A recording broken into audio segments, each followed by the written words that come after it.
second chance and potentially make up for their mistake. Chatham County District Attorney's Office holding an expungement clinic this Friday as part of a community resource fair. Joining me now is District Attorney Shalina Jones and Nehemiah Thacker. He's an assistant recruiting manager for United Staffing. We're going to talk to Nehemiah in just a moment about his situation. But first, tell us a little bit more about the full fair. Oh yeah, we do this fair every year, and I love to do it because we take our entire office out into the community, and that's what public servants do. So with every year we come out, we offer the expungement clinic, which is kind of like the centerpiece for the resource fair. But we also make the public aware of other services that we do. We don't just lock people up and put them in jail. That is a huge part of what we do. But child support is going to be on site to reestablish, to sign folks up for the paternity court and the parent accountability court. Our juvenile court division is going to be on site to sign folks up for youth intervention programs.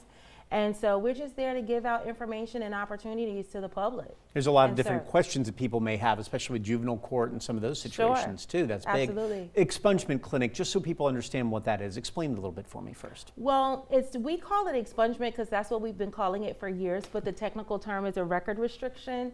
And in certain instances, Georgia lawmakers have decided that if you've had a brush up with the law before, that you are entitled to have that restricted or removed from your record. And so there are certain instances where a mandatory restriction is required, and the state is required to initiate that part of the process. But most recently, Georgia lawmakers have added misdemeanors. So everybody gets up to 2 misdemeanors in a lifetime, and they can, if they've had misdemeanor convictions, then they can have those removed also. And you know, as quiet as it's kept, the folks who are committing big offenses, felonies, those are always going to stay in their criminal history. But the vast majority of people have had a brush up with the law once or twice, whether it's a disorderly conduct or a DUI. And why should that hold you back if it's behind you and you're kind of moving on? Well, Nehemiah, you had such situation just like that 6 years ago. You went through this expungement clinic. What did that mean to your ability to do what you're doing now? I mean, you've got a managerial job. Yes. It meant the world to me during a time in my life where being a young father and feeling like the world turned their back against me for the most part, and the amount of calls you call in to the district attorney's office and to the courthouse try to figure out, you know, what can I do to get this removed from my background, because during a time where COVID was around the corner and my daughter was still young and sickly, and I couldn't get that job that would kind of put me in a position so I can take care of my family, take care of my daughter, things of that nature. So when I got a call from the DA's office saying that, hey, that charge against you has been dropped and we're going to go ahead and restrict it on your background, it opened up a lot of doors for me for the future. I've been everything from a on-site manager to a logistics coordinator, and now I'm an assistant recruiting manager now, and I'm able to make that income now where I'm able to take care of my family, handle responsibilities that I couldn't handle before, because one of those things where it's kind of, you think of, well, why me? Or who turned their back on me, or what did I do? And most people think, you know, well, I'm gonna just sit here and just let it just sit on my background and it is what it is. They may think of their background as more like their credit report, that it'll just fall at some point in time, but it doesn't. With my job, I run background checks every day.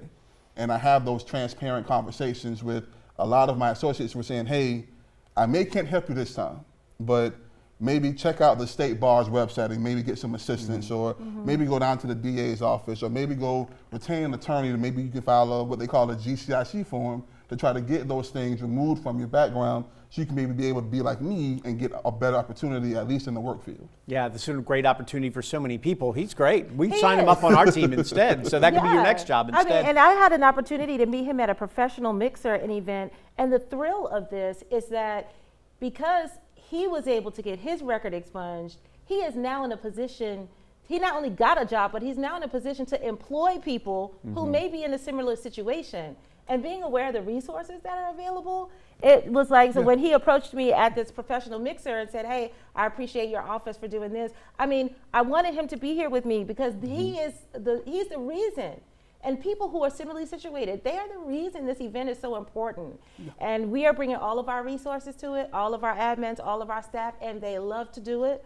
They love to be making connections with the community. So second chance for so many people. Again, the times and dates where it's located, so we have that. It's going to be this Friday at the SIP Center which is located at 2005 Waters Avenue, from the hours of 10 a.m. to 6 p.m. Please bring a current driver's license with you and be ready. Pack your patience. We had 600 people last time show Wow. up, and they were lined up as early as 7 o'clock. That's amazing. But we're on site. We'll be on site and ready to serve. Can't wait to see you there. All right, Nehemiah, thank you so much for telling your story. Of course, We thank you. appreciate that. So, and DA, thank you very much. Thanks for having us. All right. All the time. Appreciate it. All right, we'll be right back. Bye.